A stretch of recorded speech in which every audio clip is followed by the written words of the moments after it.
Hi. ప్రస్తుతం రేవంత్ రెడ్డి పరిపాలనా విధానం ఎలా అనిపిస్తుంది? పర్వాలేదు. మంచిగానే చేస్తున్నాడు. అంటే రేవంత్ రెడ్డి చెప్పడానికి ఒకటి చెప్తున్నాడు, చేయడానికి ఇంకోటి చేస్తున్నాడు. కానీ చెప్పిన పనులు అయితే చేయట్లేదని కొంతమంది దగ్గర నుంచి వింటున్నాం. కరెక్టే కానీ టైం తీసుకుంటాం. టైం తీసుకుంటాం. ఆయన ఇచ్చిన 6 పథకాల్లో మీకు ఎన్ని పథకాలు అందాయి? మాకైతే మాకైతే ఇది అందలేదు. అప్లై చేసాం కానీ ఏది అందలేదు.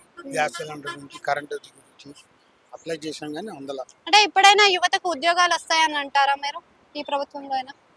యువతగా అన్ని చోట్ల ఖాళీలు ఉన్నాయి కదా, మరి ఖాళీలు ఉన్నప్పుడు వేకెన్సీ ఉన్నాయి, మరి ఆయన ఫిలప్ చేయాలి. మరి ఆయన తీసుకునే దీన్ని బట్టి ఉంటుంది ఆలోచన, మైండ్. కాకపోతే నా ఉద్దేశం ఏంటంటే, మీరు లేడీస్కి బస్సు ఫ్రీ పెట్టారు కదా, అది అట్లా పెట్టకుండా 75% వాళ్ళే ఉంటున్నారు. కొత్త బస్సులు వేస్తాం జెంట్స్గా అన్నారు, కూర్చోడానికి ప్లేస్ కూడా సరిగ్గా ఉండట్లా. కాకపోతే ఏంటంటే కొత్త బస్సులు రాలేదు. అలా చేసే బదులు ఒక 10 రూపీస్ తగ్గిస్తే, పెన్షన్ రేట్లు తగ్గిస్తే సరిపోయేది. మగవాళ్ళకి ఆడవాళ్ళకి అందరూ హ్యాపీగా ఫీల్ అయ్యేవారు. 10 రూపీస్ తగ్గించి చాలు. ఒక టికెట్ కింద సడన్ గా 2 సార్లు పెంచారు.